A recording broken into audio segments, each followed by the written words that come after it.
राजाधिराज श्री सद्गुरुनाथ महाराज की जय।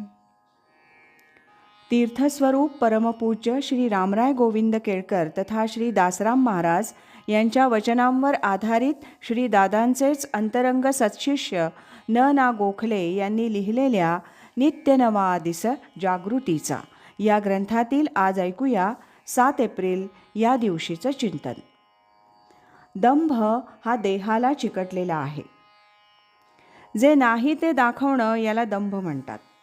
विशेषतः चांगलं नसताना किंवा विरुद्ध वागणूक असताना चांगलं आहे किंवा वागणूक चांगली आहे असं दाखवण्याचा प्रयत्न म्हणजे दंभ.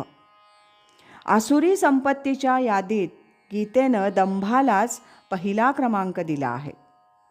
म्हणजे थोडक्यात सांगायचं झालं तर जगाची आणि पर्यायाने स्वतःची फसवणूक म्हणजे दंभ.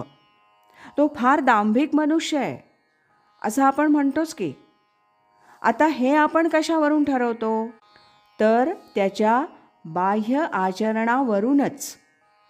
अंतःकरण ओळखणं हे काही सामान्य माणसाला शक्य नाही. तेव्हा दंभ ही प्रवृत्ती देहाशी निगडीत आहे हे निश्चित. जसं नाही तसं दाखवणं देहाच्या मदतीनं शक्य आहे. धार्मिक नसलेला मनुष्य टिळे, माळा, स्वच्छ कपडे, प्रसंगी भगवे कपडे घालून आपण धार्मिक आहोत हे दाखवतो. कशासाठी? स्वतःचा मोठेपणा लोकांच्या मनावर बिंबवण्यासाठी. लोकांच्या मनावर बिंबवलं गेलं की लोक चांगलं म्हणतात. देहाच्या सुखासाठी लागणारी साधनसामुग्री आपोआप जमा व्हायला लागते. करून सवरून नामानिराळा राहण्याची प्रवृत्ती मूळ इंद्रियांच्या सुखलोलुपता आणि बहिर्मुखता यावर अवलंबून आहे. म्हणजेच देहावर अवलंबून आहे. आणि अशा प्रकारची दांभिकता ही देहाला कायमच चिकटलेली असते. त्याचं कारण लोकेशणा हे असावं. लोकांनी चांगलं म्हणावं म्हणून सर्व धडपड माणूस करतो आणि त्यासाठी दंभाचा आश्रय घेतो असं दिसून येईल. हा देहाशी निगडीत दंभ घालवायचा असेल तर अंतःकरण शुद्ध व्हायला पाहिजे.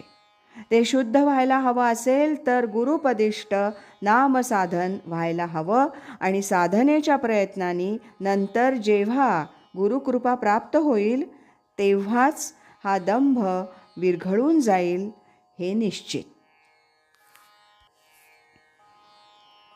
राजाधिराज श्री सद्गुरुनाथ महाराज की जय.